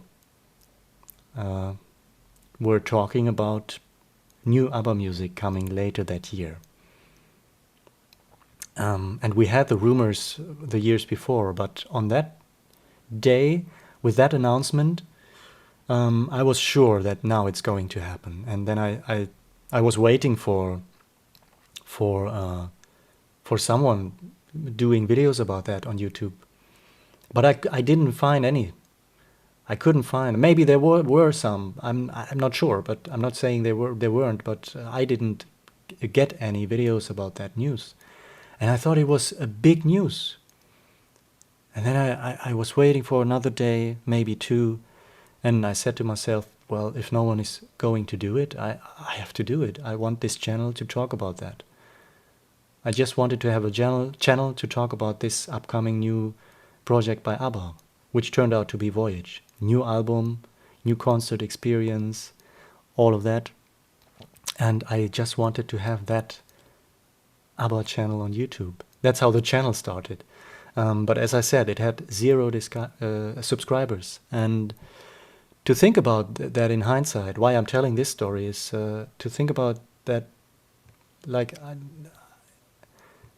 in quite a short amount of time that I got to be at that world premiere in London for Voyage on both nights because of the channel, and then later on be invited for that interview with Jürgen Elofsson. Those 2 episodes, projects, days, which are some of my most treasured ever, just because of this channel, which started with 0 subscribers. It's unbelievable, I can tell you that. So it's wonderful that, Cristiano, you chose to ask me about this one. And I'm forever grateful to all of those who were a part of that. The next question is about the deluxe editions. Dear Bobby's B, I loved listening to your latest edition about all the deluxe edition albums ABBA has released. As I have the related albums on vinyl, I did not buy these deluxe edition way back when they were released, but now you took me into the details of each one of the CD, DVD. I regret I didn't buy them. So my question is, would there be a chance to get them somewhere? Thank you, and keep on going with the wonderful work for your channel. Thank you so much for the questions, and I'm really sorry that now I made you regret not having bought the deluxe editions. I basically promoted a series of releases which is completely out of print and so hard to find nowadays. That wasn't my purpose, of course. I can give you a little hope. So like the deluxe editions, as I showed them to you, are those original releases as digipacks. They were re-released in jewel cases with CD and DVD. But I think those are out of print as well. So the entire deluxe is out of print and it's very hard to find nowadays. And if you find them, they are really expensive. But I can tell you that actually I stopped collecting them with the Visitors Deluxe Edition. So I bought from Arrival to the Visitors, and the first 3 albums and the Spanish album were released afterwards. And I didn't buy them instantly. Because I felt that the Visitors with the Demos medley was the pinnacle. And then they announced already in the same year the deluxe edition for ABBA's 3rd album, ABBA, and it just didn't do it for me. The CD was obviously very marginal and bonus selections. DVD was alright, but I didn't have the the intention to buy it. So I didn't buy ABBA, I didn't buy Ring Ring Waterloo and the Spanish album. So those were missing from my collection for years, until very recently I got the realization what a beautiful series of releases this is. And I should complete it, you know. So why I'm telling you this is because I want to give you a little hope that it was just a few months ago that I bought those 4 deluxe editions on the internet, and I got them for very good prices. I was very lucky, and you might be lucky too one day. Just keep your eyes out, keep on looking if you want it. It is possible. And I was lucky enough to get them for basically the price that they were originally released for, like 20, 30 pounds or euro, whatever. So good luck with that, but it is very hard to find them nowadays. Yeah, unfortunate. All right, you know what? On ABBA's tour in 1979, didn't they do a costume change? I think we should do a costume change today for this video, for this new Q&A part. We have to do a costume change. How about that? All right. Much better, isn't it? Okay. The next question. Any idea if and when ABBA Voyage will come to the United States? No, I have no idea. But the United States were one of the destinations that they were talking about in the past. United States, Southeast Asia, and Australia, where ABBA Voyage could be heading next. But we don't know anything about that. Hi, I'm Carlos. A big hug from Brazil. One question. I am a great lover of chess. Do you know if there are any plans to a movie of it? No, they talked about that as well in the past, especially Tim Rice, that chess, and I think Benny as well, would be interesting to adopt into a movie. But chess has just opened as a musical in Denmark this week. Björn was there with his wife, Christina Sass. And chess is going to open very soon on Broadway in the United States in October, I think. And there are already studio recordings for that musical. So, hi Bobby, I'm Marcos Blazola from Nicaragua. My question is, why did Frida walk like a robot at the end of some music videos? Best regards. Why did Frida walk like a robot at the end of some music videos? Well, it's a fairly easy answer. Frida used to be a robot at the time, and she has always been a robot, to be honest. No one knew that. No, Frida has always been an avatar. That's why she used to walk like a robot at the end of ABBA's music videos. To be honest, I'm not sure which music videos you are referring to.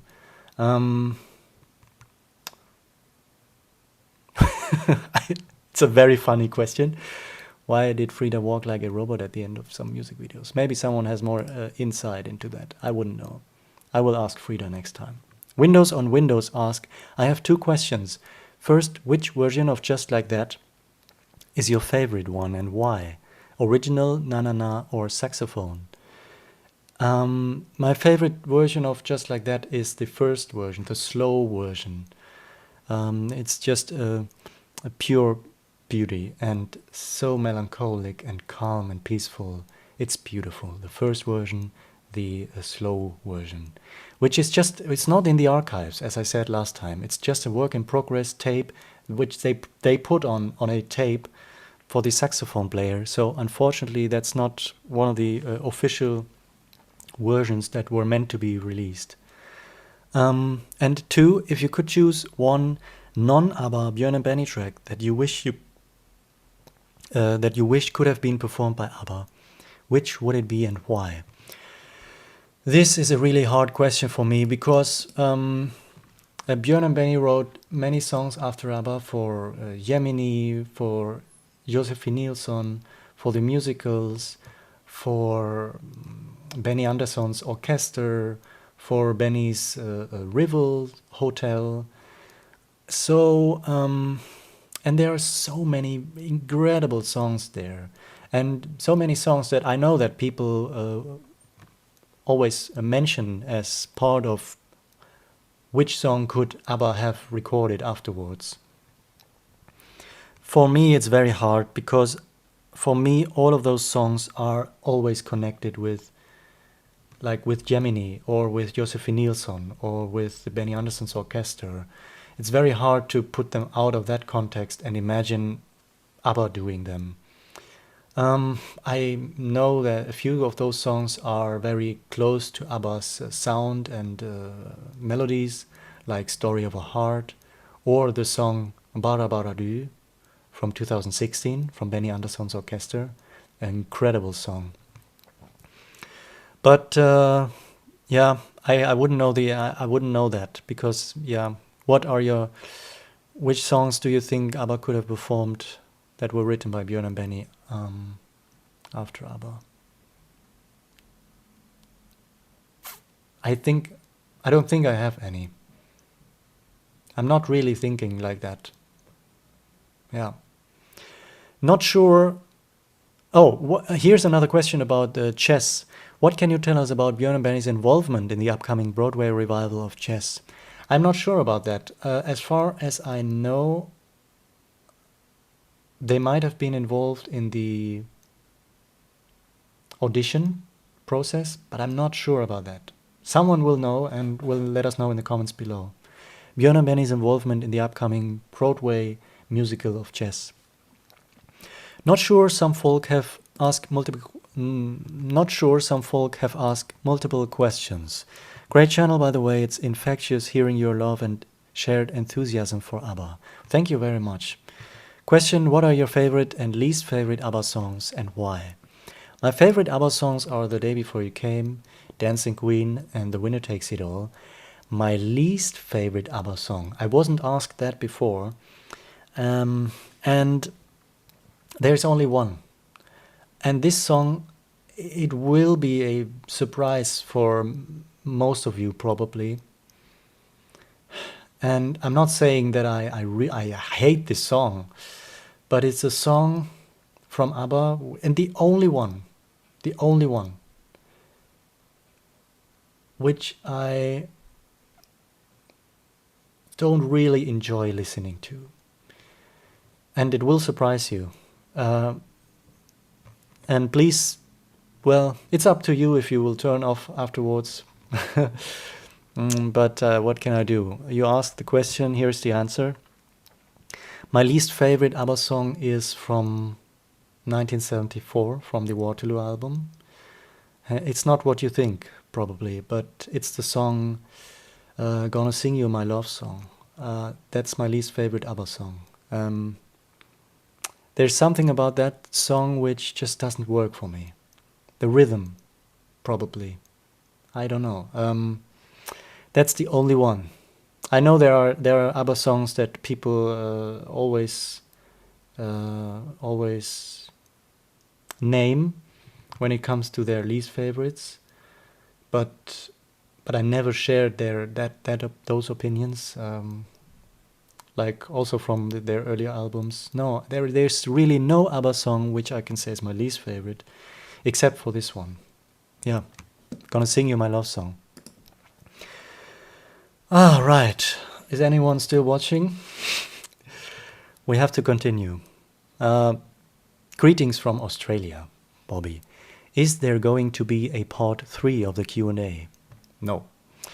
If so, here's a question. Do you think ABBA will release Monsieur Monsieur or other demos in the future? I think they were happy with Monsieur Monsieur, as it was used behind an interview with Agnetha. It's kinda already been left out of the walls. Agnetha's vocals are sublime from what we can hear under the interview. Yeah, we talked about on several occasions now about unreleased songs recordings, about ABBA's archives, and the possibility that they would release something. I'm positive about that. One day there will be more.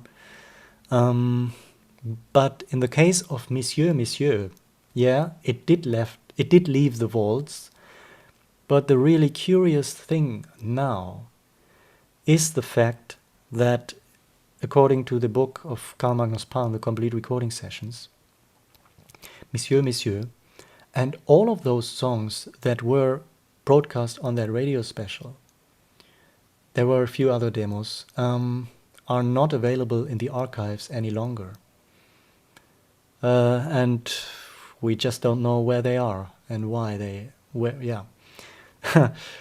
which is really strange. So we have they did let something out of the archives as for this radio special, but that one is not available any longer in the archives. Monsieur. It's very unfortunate. But it might be somewhere. I'm sure it is somewhere else. Do you have a favorite ABBA cover version, and what makes it your favorite?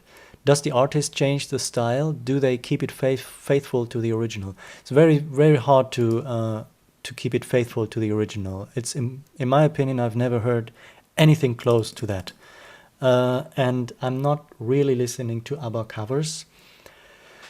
And if I do, then I do tend to go back to the 70s, where there were artists and complete whole albums, especially from Sweden and from Polar, from ABBA's label, where our Swedish artists mostly were covering ABBA's songs. And that's what I tend to listen to if I listen to ABBA cover versions, because those are close to the time and one of the first covers, and some of them are tremendously intriguing because they do adopt a very different style.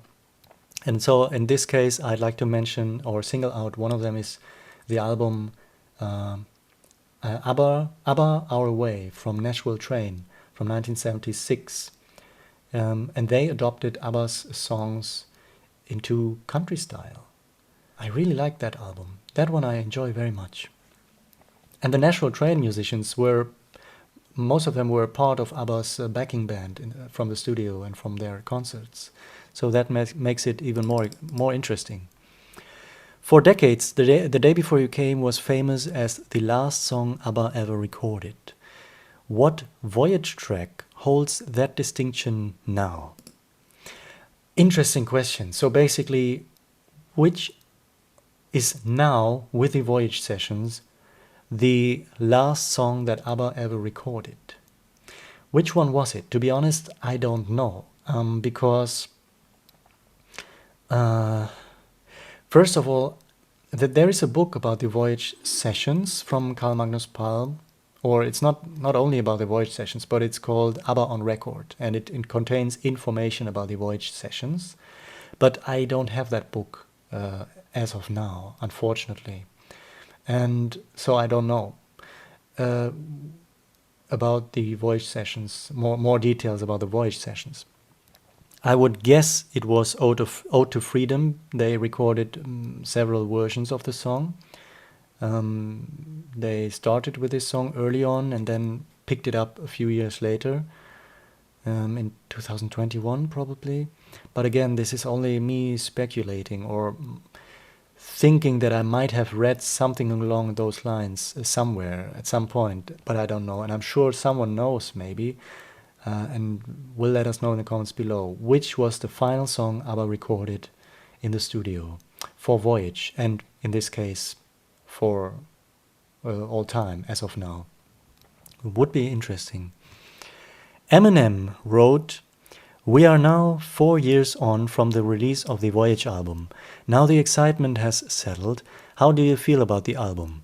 There are fans criticizing it, feeling that some songs are not up to the standard of ABBA's original run, that the album wasn't mixed properly and would have benefited from Michael B. Dretoff's involvement, which sadly wasn't possible.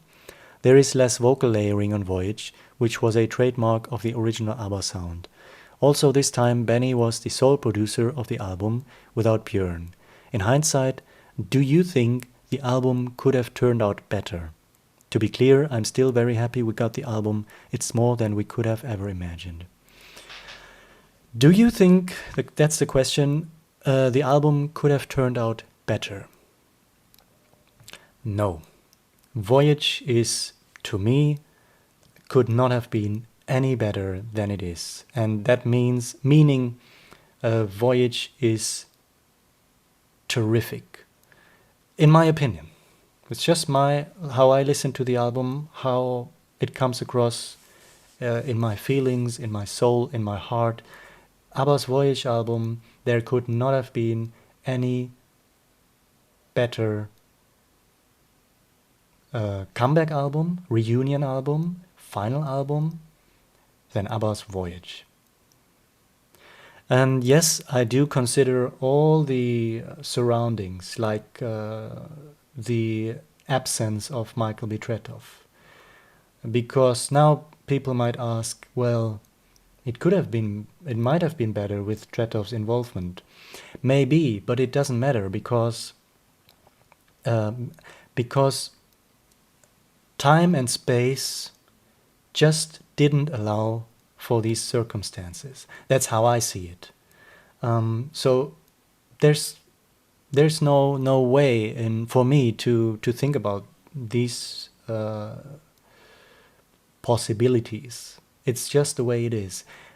The natural process of Benny as a musician with his recording studio, of Benny as a songwriter, as a producer, of Benny's working relationship with Bernard Löhr, all the context, the natural relationship, everything that has turned out and was evolving up until that point in 2017, when ABBA met again in the studio, is a natural process and is part of this reunion album, in my opinion.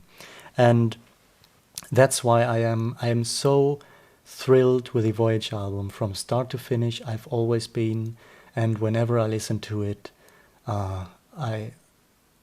to be honest, well, if I can say this, the question here is, how do you feel about the album? Is also one of the questions. If anything, whenever I listen to the album again, my enjoyment increases. It's getting better, to be honest, for me. So, yeah, that's my opinion 4 years later about ABBA's farewell voyage. What does the scripting process for your videos look like? Big fan of your channel. Thank you for watching my videos and appreciating the behind the scenes sort of stuff. And the scripting process look like? Well, I'm sitting here and writing the script. What else can I say about that? How does the scripting process look like? If I would film the scripting process, it wouldn't look very exciting. That's what I can tell.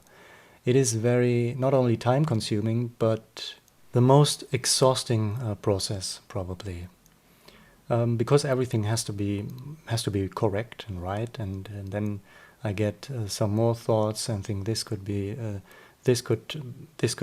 here, or I should switch this. And sometimes what I really try to do or tend to do in my videos, in the scripts, is to try to create a very good flow. Even in the script, it has to be in the script already, and then in the editing, but like from one subject to another. Sometimes you have to keep a distance from the flow again because it's too much. So I try to find the balance like that, and the flow is sometimes it's very hard to create the flow from one paragraph to the other without not putting something else in between. So that something else, content-wise, has to be between those two paragraphs. Otherwise it wouldn't make sense. And sometimes you have to kill one for the other. Sometimes you can't have the perfect content, but have it suffer in favor of a better flow. So it's very hard sometimes, but mostly that's how it works. That's what I try to do when I'm writing the script or in the scripting process. And yeah, again, there are so many aspects. That's why it can be exhausting. Aspects like the content, the flow, the correct information. Sometimes, few times where I just have to leave something out, and I already know that people will notice it and correct it in the comments or add it in the comments below, which is fine, which is always really nice, and people are interactive like that, and try to complete something. Yeah, I hope you got a little bit of an idea about that scripting process. Do you have any other favorite channels on YouTube discussing ABBA? I used to have, but those channels are not active any longer, as far as I know. So we have our friend ABBA Diego, and then there was all kinds of collecting, but I think those videos have disappeared actually for some reason. And other than that, I'm not sure about other YouTube channels discussing ABBA. There might be some, but I'm not really aware of them. What do you think are the essential websites and books hardcore ABBA fans should look at in detail and own? Thank you for your channel. Websites and books. And for the books, I can always highly recommend the books by Carl Magnus Palm, ABBA's historian, researching and giving us all those information about the recording sessions. His book, The Complete Recording Sessions, his book, Bright Lights, Dark Shadows, about the history of ABBA, and even his beautiful book, Benny's Road to ABBA. A beautiful book, wonderful, great book about Benny's years leading up to ABBA, his years with the Hepstars basically, and with Björn and Benny. And I should mention Sarah Russell's ABBA Guide to Stockholm as well. But there are many other very good books about ABBA, so if you have more suggestions about that, leave yours in the comments below. About websites, I think the number one website has to be, for me, and it depends what you want, of course, but I can only give you my essential websites, and those are ABBA on TV, which is tremendous. Again, Sarah Russell is the author of that website for, I think, more than 20 years now. She's doing this, and it is a complete archive of every television appearance that ABBA has ever done. Not only that, but even reaching back to the time before ABBA, so starting in the 1960s with the solo members of ABBA appearing on television, and after ABBA, after 1982 until this day, every television appearance, and nowadays in that case also every internet appearance, every video that ABBA ever appeared on in the world in more than 50 years, it's all on that website, abbaontv.com. Isn't that incredible to have something like that? This is my favorite website ever about ABBA, abbaontv.com. It is so important, and there is nothing I could think of any other artist which has something close to this massive archive of collecting everything about ABBA on TV. Then there is the website ruffam.com, a wonderful guy, Raphael, who sadly passed away now a few years ago. Ruffam.com collects beautiful photographs, the whole history of ABBA and the solo members. And then there is the website ABBA Omnibus, where you can find all the information about every recorded song by ABBA, their tours, a lot of details about ABBA's tours, television appearances, releases from ABBA. Then there used to be the website, is the website abbatheconcerts.de, but unfortunately this website has disappeared now for a few months, Again, I don't know why, but it is very, very unfortunate. It collected virtually everything about ABBA's concert tours, about every concert tour they ever did, every concert they did, and it's not available any longer, which is very, very sad. And if we go to social media, we do have websites like on Facebook, the group ABBA Newsflash, which I can highly recommend. And then we have on Instagram the channel ABBA Notion and the channel German ABBA Fan and ABBA Collection. And there are many more on Instagram. I just single out those three as some of my personal favorites. And then, of course, we cannot forget the official ABBA fan clubs, like the ABBA Intermezzo fan club and the official ABBA fan club, which also have their own websites, but also especially now their social media channels on Facebook and on Instagram. And a final one, which is on Instagram, an essential website, if you will, in Instagram. It is called Björn Ulvaeus. Check it out, Björn Ulvaeus on Instagram. First of all, thank you for keeping this channel alive. Since there's always a guitar in the background, I'd like to know if you play it. Where did you learn? And what do you like to play? Cheers. Oh, you're probably referring to that guitar here in the background. Slightly visible. Yeah, I do play it. Where did I learn it? Here. So, it's self-taught. And what do you like to play on it? For example, I like to play on it the song A Day in the Life of a Tree by the Beach Boys. What is so far your favorite ABBA's music video and for what reason? So far, do you think there will be more music videos by ABBA? My favorite music video has to be equal to my favorite song by ABBA, and that is The Day Before You Came. That video, music video, is a masterpiece. Simple as that. And in combination with the masterpiece that is the song itself, couldn't get better than that. The Day Before You Came. For what reason? It's cinematic. It tells so much in between the lines, in between the pictures. It's surrealistic at times, slightly surrealistic, more like the way it crosses space and time, just with those simple editing skills and images. It's grandiose. Also the different settings, like the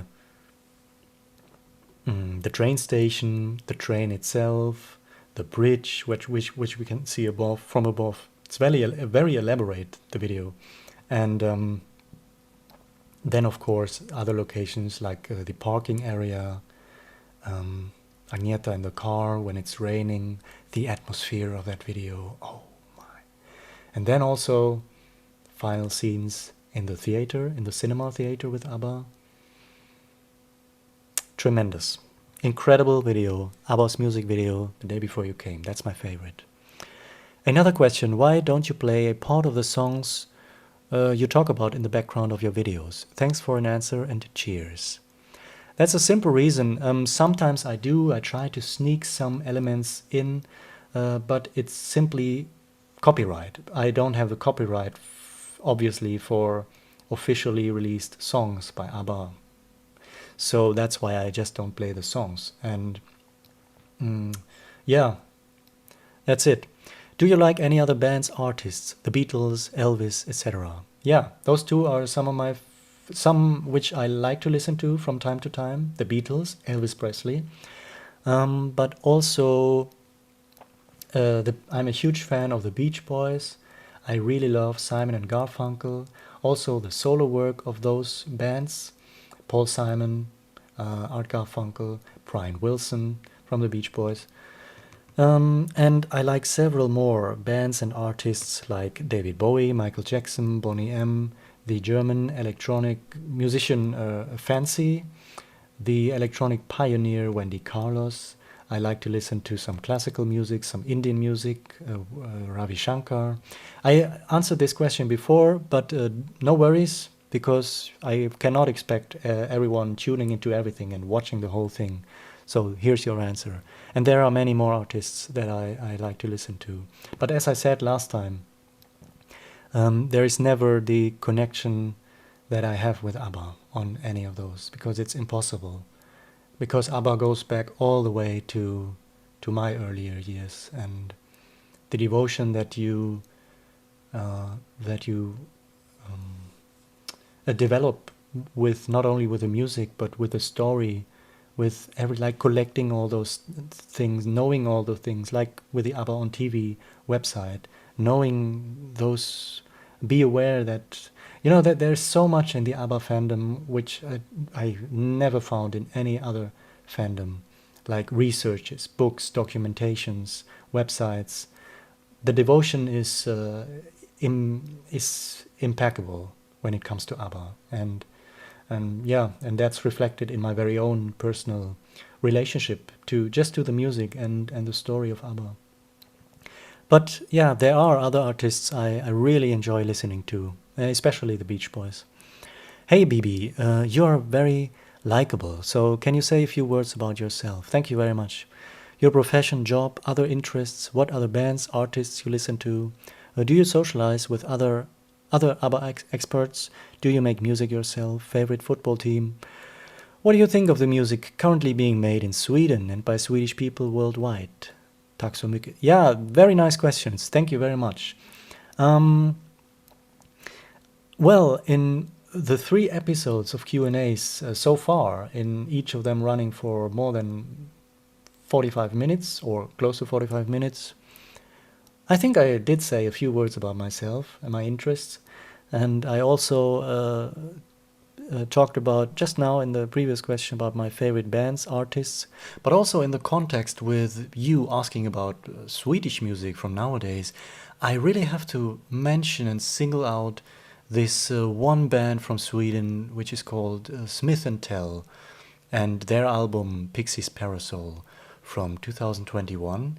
This is one of my absolute top favorite albums from recent years, and they are one of my favorite Swedish bands from nowadays. And Swedish music, pop music, is today is one of the finest that we have. It's absolutely incredible. Do you make music yourself? Yes, I do. And I don't have a favorite football team. All right, where are the 2 new songs that were written for Voyage? The 2 outtakes for Voyage, where are they? They are in the archive. But I'm not going to tell you exactly where they are, because otherwise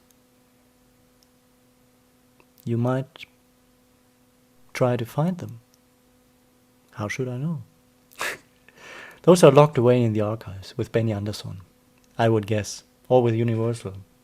Probably with Benny as well. Andrew Squire asked our final question for today. For the Q&A, I have lost track of progress with Dolby Atmos ABBA remixes and availability. Can you give an update? I love the Dolby Atmos Voyage tracks. And there is a second question which I will follow up with, but yeah, I do love the Dolby Atmos Voyage tracks very much as well, myself. And the progress with Dolby Atmos is we do have 3 more songs from ABBA in Dolby Atmos by now. Waterloo, Gimme Gimme Gimme, A Man After Midnight, and Lay All Your Love on Me. And they are working on remixing the or updating the ABBA Gold compilation into Dolby Atmos. And as far as I'm aware, there was an article reporting about that Bernard Löhr is also working on all studio albums and the rest of ABBA's catalog in working it into Dolby Atmos. I'm not quite sure. I think there was also a report in one of the ABBA fan club magazines. If anyone has any more knowledge about the Dolby Atmos progression, then please let us know in the comments below. I know that last year, at the end of last year, they wanted to release ABBA Gold in Dolby Atmos. As far as I'm aware, that was the goal, but hasn't happened yet. And I don't know, maybe we will get 2 2 songs every year from now for the next 30 years, and that's it. That's how they will keep feeding us. No, I don't. I unfortunately, not too much has been communicated so far, I think. And the final question from Andrew Squire as well. Do we expect the avatars to become autonomous anytime soon, to interact live with the audience? Björn had hinted at that. And before too long, humanoid robot ABBA to keep their physical copies alive as inspirations for new generations forever. Love to all fans. That's a really good question. Will the ABBA's avatars become autonomous, interact live with the audience? Because as of now, it's like a pre-recorded film, basically, which is projected virtually as a 3-dimensional avatar space on that stage, which is very virtuous. But interesting.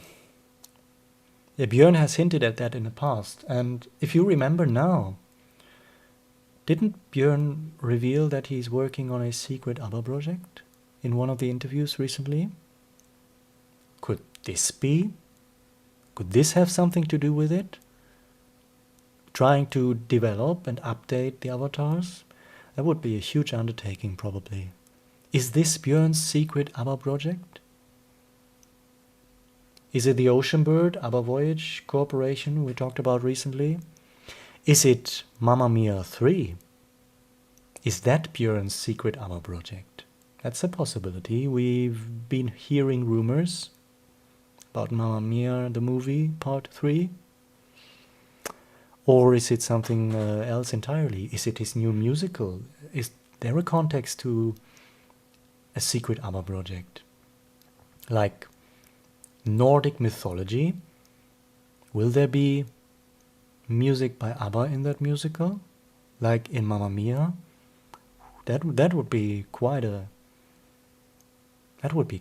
step, wouldn't it? Quite historical. So, with that, I will leave this Q&A for today, and this could be a topic for you to discuss down in the comment section below, or let me know anything else you would like to add or ask or amend of the topics and questions we discussed today. But Björn's secret ABBA project, what could it be? I just left you with some imaginations, possibilities. Probably it will be something entirely else. We will see. It will be very intriguing, very exciting. And isn't it incredible, as I said before, the variety, the topics, the ongoing life in ABBA and the members of ABBA, in their music, in their legacy, that we can sit here and talk for hours. I'm looking forward to seeing you again. This was a great joy over this weekend and in general doing these Q&A sessions. I hope you enjoyed it. I hope you had a good weekend with or without the Q&As. And I'm looking forward to you next week for new episodes, new videos, and more on the channel. Thank you very much. This would not have been possible, obviously, without your great contributions, your thoughtful comments, questions, remarks, and especially your incredible enthusiasm. Thank you so much. And I had a blast. It was a joy. See you next week. Thank you for everything, and take care of yourselves. All right. Until then. Hej då.